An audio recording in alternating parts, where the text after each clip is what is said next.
My uncle thought I'd never find out he enrolled my child in a cult. Now he's facing charges, and begging me not to testify. You're spiritually blind, Daddy. Those words from my 8-year-old daughter, Sophie, shattered my world.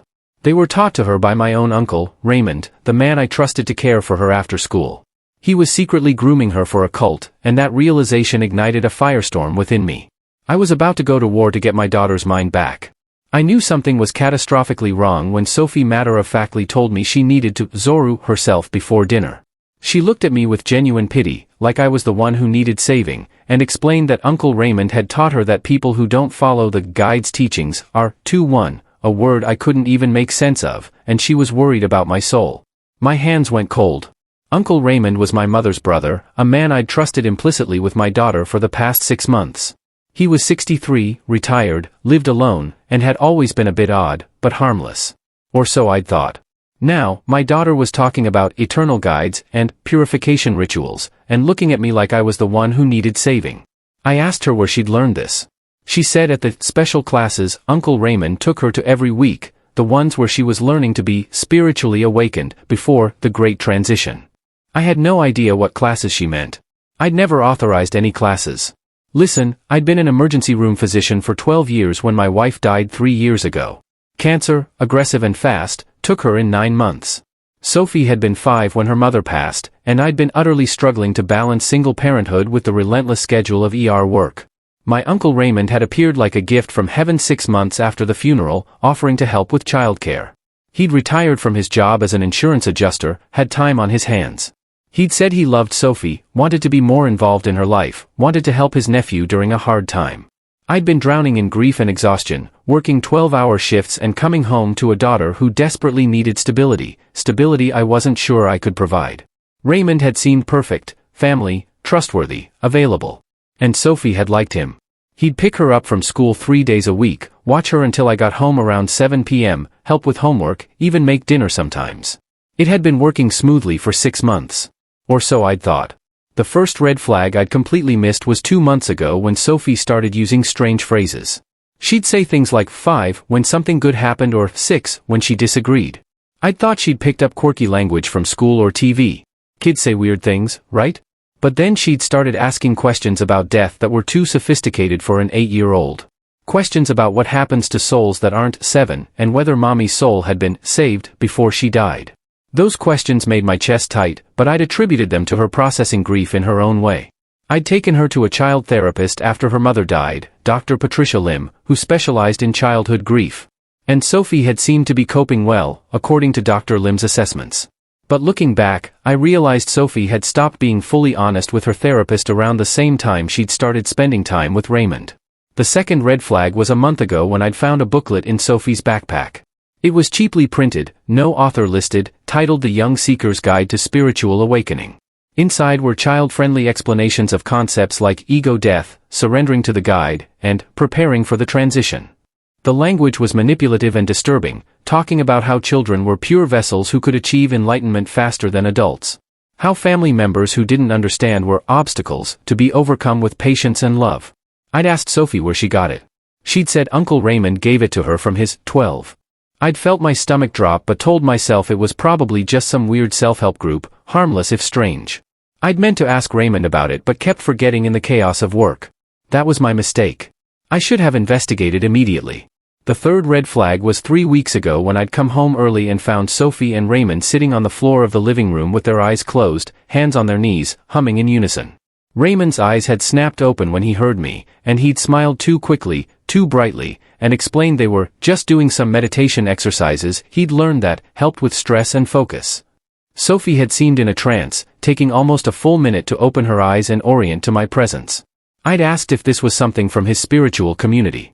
He'd said yes, it was a wellness practice, very beneficial, nothing to worry about. He'd changed the subject quickly to what Sophie had done at school that day. I'd let it drop because I was exhausted and Raymond had been helping me so much, and I didn't want to seem ungrateful or paranoid. But that night, Sophie had asked me if I'd ever considered that our family unit was 14 and whether I'd be willing to attend a meeting with Uncle Raymond's friends to learn more. I'd said no firmly and told her we were complete as we were. She'd looked sad for me, which was worse than if she'd been angry. Now, 3 weeks later, she was talking about purification and the eternal guide and the great transition, and I knew I'd been catastrophically stupid. I sat Sophie down and asked her to tell me everything about these classes Uncle Raymond had been taking her to. She was hesitant at first, said, the guide taught them that outsiders wouldn't understand until they were ready. But I pushed gently, and she opened up. Raymond had been taking her to meetings twice a week for the past 4 months, every Monday and Thursday, telling me he was taking her to an after-school enrichment program. The meetings were at a house about 30 minutes away. She said there were other children there, maybe 15 or 20, ranging from ages 6 to 14. Adults in white robes taught them about the eternal guide, who was a spiritual being that communicated through a man named Father Isaiah. They did meditation, learned chants, studied the booklets, and prepared for the Great Transition, which Sophie understood to be some kind of spiritual awakening event that would separate the enlightened from the lost. My blood went cold. This wasn't a harmless self-help group. This was a cult, actively recruiting children. I asked Sophie if anyone had ever touched her inappropriately or made her uncomfortable. She said no. Everyone was kind and loving. They just wanted to help her become awakened before it was too late. I asked what 15 meant. She didn't know, just that Father Isaiah said the transition was coming soon and only those who'd prepared would ascend. Classic cult apocalyptic thinking. I asked if Raymond had officially enrolled her in anything, if she'd signed papers or been given a membership. She said yes. On her first visit, Raymond had signed papers with her name on them, saying she was now a young seeker in the community of eternal light. She'd been given a certificate with her name and a member number. She still had it in her backpack. I asked her to get it. The certificate was real, professionally printed with the organization's logo, a stylized sun with an eye in the center. Sophie's name was printed in calligraphy, member number 382, dated 4 months ago, with Raymond's signature as her sponsor. I called Raymond immediately. It was 8:30 p.m. on a Friday. He answered, cheerful, asking how his favorite niece was doing. I told him I needed to talk to him about the community of eternal light. The silence that followed was long enough to confirm everything. Daniel, I can explain. I was going to talk to you about it when the time was right. I asked him if he'd been taking my daughter to cult meetings without my permission. He got defensive immediately, saying it wasn't a cult. It was a spiritual community focused on personal growth and enlightenment. That Sophie had been thriving and learning valuable lessons about mindfulness and purpose. You saw that? I told him he had no right to enroll my child in any organization without my explicit consent, especially not a fringe religious group. He said he'd acted as her guardian with my implied permission since I'd given him broad authority to care for her after school. That was insane. Watching a child doesn't mean you can indoctrinate them into your belief system. I told him he was never to see Sophie again and that I was reporting this to authorities. He shifted tactics, his voice becoming pleading. I hung up. I didn't sleep that night. I researched the community of eternal light and found very little online, which was itself a red flag. Legitimate organizations have web presences. I found one website with vague language about spiritual awakening and personal transformation. No specific beliefs or practices listed. No leader named, just a contact form. I found a few forum posts from ex-members calling it a dangerous cult that isolates people from families, demands financial contributions, and uses psychological manipulation. One post from 3 years ago mentioned that the group had started targeting children, specifically creating youth programs to indoctrinate the next generation. Another post mentioned Father Isaiah, whose real name was apparently David Keller, a failed motivational speaker who'd rebranded as a spiritual leader after a fraud conviction in the 90s. The posts were old and scattered, but the pattern was clear. This was a harmful group with a history of manipulation. Monday morning, I called in sick to work and took Sophie to see Dr. Lim for an emergency session. I explained everything, the classes, the indoctrination, the cult materials. Dr. Lim's expression grew increasingly concerned as I talked. She spent 90 minutes with Sophie alone, then called me back in. Daniel. Sophie has been systematically exposed to what I'd call coercive persuasion techniques designed to alter her belief system and loyalty structure. She's exhibiting signs of cult indoctrination, black and white thinking, us versus them mentality, fear-based compliance, and emotional dependence on group approval. This is serious. She needs deprogramming work, which is outside my specialty. I'm going to refer you to a colleague who specializes in cult recovery. She gave me the name of Dr. Felix Garrison, a psychologist who'd worked with cult survivors for 26 years. Dr. Lim also said I needed to report this to Child Protective Services and possibly law enforcement, because enrolling a child in a high-control group without parental consent could constitute child endangerment. I contacted Dr. Garrison that afternoon. His office was downtown, warm and professional, with shelves full of books about cults, mind control, and recovery. Dr. Garrison was in his 60s, gray-haired with the calm presence of someone who'd seen every kind of manipulation. He listened to my explanation without interrupting, occasionally making notes. When I finished, he said, "Mr. Holloway, what you're describing fits the classic profile of a destructive cult, charismatic leader, apocalyptic beliefs, isolation from family, targeting of vulnerable populations, including children, financial exploitation, and thought reform techniques. The fact that they've created a youth program is particularly concerning because children are more susceptible to these methods, and the effects can be long-lasting. Your daughter needs assessment and intervention quickly before the beliefs become more entrenched." He scheduled an evaluation for Sophie later that week and advised me to document everything: the certificate, the booklet, any communication with Raymond, any statements Sophie made about the group. I filed a report with Child Protective Services on Monday afternoon. The caseworker assigned to us was a woman named Angela Torres who'd been investigating child welfare cases for 14 years. She came to our house that evening, interviewed Sophie and me separately, reviewed the cult materials, and took photos of everything. She gave me a case number and said someone from the police department would contact me within 48 hours. The detective who called was named Michael Jiao, 23 years with the department, assigned to a special unit that handled crimes involving children. We met at the police station on Wednesday morning. I brought copies of everything: the certificate, the booklet, screenshots of the website, forum posts from ex-members, Dr. Lim's notes, my timeline of Sophie's behavioral changes. Detective Jiao reviewed it methodically, asking clarifying questions. He said he'd look into the community of Eternal Light, contact other jurisdictions to see if they had complaints, and interview Raymond formally. Raymond showed up at my house on Thursday evening. I hadn't responded to any of his texts or calls, and apparently he'd decided confrontation was necessary. I opened the door to find him on the porch looking desperate. "Daniel, please, we need to talk. You're making a terrible mistake. The community isn't what you think. They've helped so many people, including children who were struggling. Sophie was happier, more centered, more purposeful. You saw that." I told him Sophie was 8 years old and didn't need spiritual awakening from a group led by a convicted fraud. He flinched. I told him he'd betrayed my trust, violated my parental rights, and endangered my daughter. I told him the police were investigating and he should get a lawyer. His expression changed from pleading to angry. "You're really going to do this? Destroy your own uncle over a misunderstanding? The community has done nothing wrong. We're protected by religious freedom laws. You can't prosecute people for their beliefs." I told him this wasn't about beliefs. It was about taking someone else's child to a cult without permission. He left with a final warning. "You're going to regret this, Daniel. When the transition comes and you're left behind, you'll remember that I tried to save your family." The investigation moved quickly after that. Detective Jiao got a warrant to search the community's meeting house. What they found was disturbing. Detailed records of all members, including minors, financial records showing substantial donations required for participation, materials describing isolation techniques to separate members from non-believing family, and evidence of what Jiao called 27.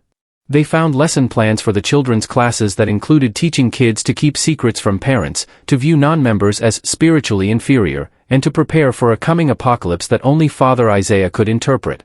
They found medical forms signed by Raymond claiming he was Sophie's legal guardian, authorizing the community to make healthcare decisions for her if needed. That was fraud. Raymond had no legal guardianship.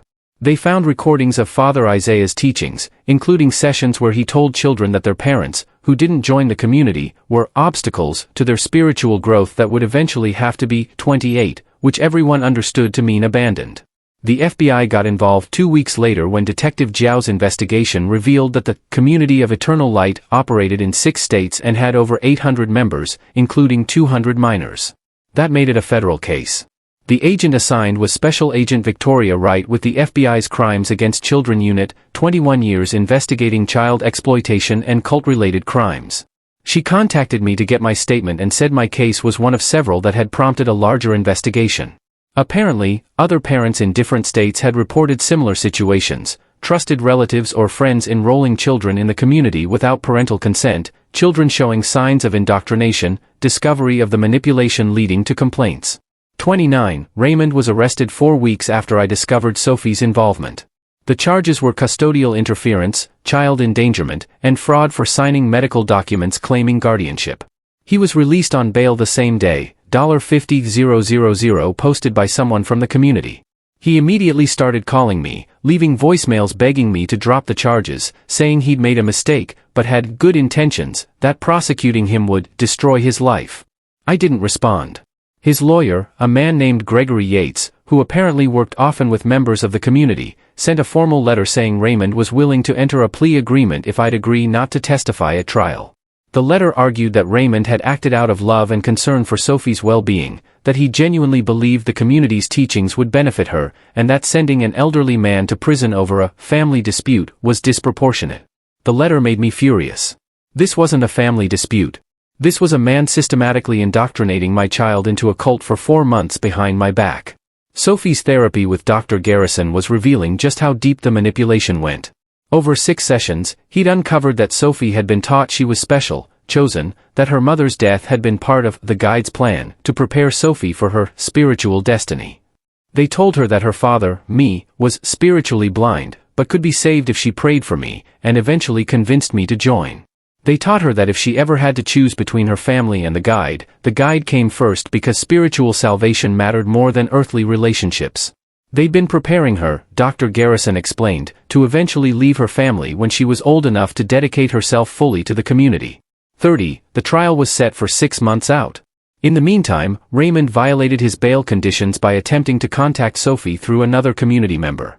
A woman Sophie had met at the meetings showed up at her school, pretending to be a parent of another student, managed to talk to Sophie briefly in the playground, and told her that Uncle Raymond loved her and that the guide was still watching over her. A teacher overheard and reported it to me.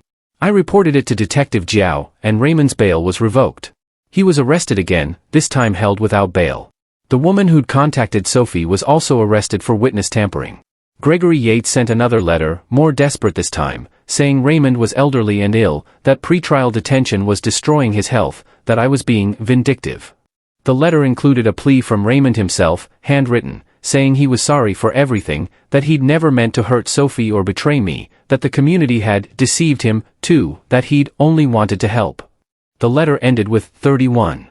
I met with the prosecutor, an assistant district attorney named Jennifer Kovach, who'd been handling child endangerment cases for 16 years.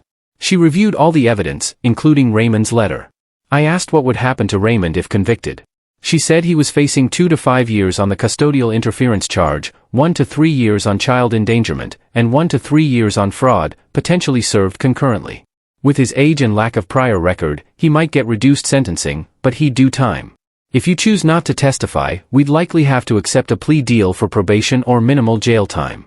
That's your right to choose, but I want you to understand that these cases set precedent. If relatives can enroll children in cults without consequence, it sends a message that it's acceptable. I struggled with the decision for days. Raymond was family. He'd been at my mother's funeral. He'd helped me when Sophie was born. He'd been part of my life for 40 years. But he'd also systematically betrayed my trust, put my daughter's psychological well-being at risk, and only expressed remorse after being caught and facing consequences. Dr. Garrison helped me process it in one of our joint sessions where he was teaching me how to support Sophie's recovery. I decided to testify. The trial happened on a Monday in November, 9 months after I discovered Sophie's enrollment in the cult. The courtroom was small and institutional, fluorescent lights and worn carpet. Raymond sat at the defense table looking older and frilier than I remembered, which was probably strategic. Gregory Yates put on a defense emphasizing Raymond's age, his clean record, his belief that he was genuinely helping his niece. He called character witnesses from the community who testified about what a kind, gentle man Raymond was, how devoted to Sophie, how his only crime was caring too much. He tried to paint the Community of Eternal Light as a legitimate religious organization protected by the First Amendment, not a dangerous cult. The prosecutor dismantled that by calling ex-members who testified about manipulation, financial exploitation, and the targeting of children. She called Dr. Garrison, who explained the psychological harm done to Sophie and the techniques used by the community to indoctrinate minors. She called Detective Jiao, who presented the evidence found in the raid, the records, the lesson plans, the manipulation guides. Then she called me. I testified for 4 hours over 2 days, walking through the timeline, Sophie's behavioral changes, the discovery of the booklet, the conversation where she'd revealed the classes, my research into the community, the certificate with Raymond's signature, his admission that he'd enrolled her, his justification that he'd had implied permission. I read portions of the material Sophie had been given, explaining how they'd taught her to view me as spiritually inferior, how they'd prepared her to eventually leave our family. I described finding Sophie standing in the corner doing purification rituals, parroting cult language, looking at me with pity because I wasn't awakened. The jury looked horrified. On cross-examination, Yates tried to suggest I was overreacting, that Sophie had just been exposed to alternative spiritual ideas, and that religious freedom meant people could share beliefs. I said, there's a difference between sharing beliefs and systematically indoctrinating a child behind their parents' back. Yates asked if I'd ever explicitly told Raymond not to expose Sophie to religious ideas. I said I'd told him repeatedly we weren't religious, that I was raising Sophie without organized religion, and that even if I hadn't, he had no right to enroll her in anything without asking. The verdict came after 6 hours of deliberation. Guilty on all counts. Raymond showed no emotion. Sentencing was scheduled for 3 weeks later. Gregory Yates filed motions for reduced sentencing, arguing Raymond's age and health, his lack of criminal history, the non-violent nature of the crimes. The prosecutor argued for maximum sentencing, presenting evidence that Raymond had continued trying to contact Sophie even after arrest, that he'd shown no genuine remorse beyond fear of consequences, that his actions had caused documented psychological harm. The judge, Helen Thornberry, who'd been on the bench for 18 years, reviewed everything carefully. At sentencing, she addressed Raymond directly. Mr. Holloway, you abused a position of trust to systematically indoctrinate your grandniece into an organization that former members describe as a dangerous cult. You falsified legal documents. You exposed a grieving child to manipulation designed to separate her from her father. Even after being caught, you attempted to maintain contact through third parties. You've shown no genuine remorse, only regret at being held accountable. She sentenced him to 4 years in state prison, 2 years for custodial interference, 2 years for child endangerment, served consecutively, with credit for time served. The fraud charge got 1 year, served concurrently. She also issued a permanent restraining order prohibiting any contact with Sophie, even after release. Raymond would be 70 when he got out. His life, as he'd known it, was over. He turned and looked at me as they led him away. His expression mixing betrayal and defeat. I felt no satisfaction, no victory, just a heavy sadness that it had come to this. But I'd protected my daughter. That had to be enough. The federal case against the Community of Eternal Light and David Keller took longer but was more comprehensive. Special Agent Wright's investigation had uncovered financial fraud, tax evasion, child abuse, and racketeering. The community had collected over $3 million in donations over 5 years, most of which went to Keller's personal expenses, luxury cars, a mansion, international travel. They'd been systematically targeting vulnerable families, using members like Raymond to recruit children without parental knowledge. The youth program had enrolled over 90 children across 6 states without proper parental consent. When the federal arrests happened, 18 people, including Keller, were charged. The trial made national news. I was contacted by several media outlets, but declined interviews. This wasn't about publicity. It was about protecting Sophie. Keller's trial was even more disturbing than Raymond's. Ex-members testified about years of psychological abuse, financial exploitation, and manipulation. Parents testified about discovering their children had been secretly enrolled, indoctrinated with apocalyptic beliefs, taught to distrust family. Child psychologists explained the lasting harm these techniques caused. The evidence was overwhelming. Keller was convicted on 23 counts, including racketeering, fraud, and child endangerment. He was sentenced to 28 years in federal prison. The Community of Eternal Light was formally disbanded. Its assets ceased to provide restitution to victims. The meeting house was sold. The website went dark. The organization that had tried to steal my daughter ceased to exist. Sophie's recovery took over a year of intensive therapy. Dr. Garrison worked with her twice a week at first, then weekly, then monthly. As she deprogrammed from the cult's teachings, she had to unlearn the idea that her worth came from spiritual awakening, that her mother's death had cosmic meaning, that her father needed saving. She had to rebuild her ability to think critically instead of accepting what authority figures told her. She had to process the betrayal of Uncle Raymond, who she'd trusted, and who'd used that trust to manipulate her. There were hard days where she'd regress, start using cult language again, express fear about the transition. But slowly, week by week, she came back to herself. The real Sophie, curious, funny, resilient, started emerging again from under the layers of indoctrination. 2 years after the trial, Sophie is 10 and thriving. She's in therapy maintenance now, seeing Dr. Garrison once a month just to check in. She talks about the community sometimes, processing what happened, asking questions about why people join cults and how adults could do that to children. I answer honestly, explaining that vulnerable people seek meaning and belonging, that manipulators exploit that need, that even good people can be deceived. She asks about Uncle Raymond occasionally. I tell her he's in prison for what he did, that he made bad choices that hurt her, that we can forgive people without letting them back into our lives. She seems to accept that. She's made friends at school, joined soccer, started painting. She's just a kid again, which is all I ever wanted for her. Raymond sends letters from prison sometimes. They arrive every few months, always the same themes. He's sorry he didn't understand how harmful the community was. He misses Sophie. He hopes someday we can reconcile. I don't respond. I don't send them back.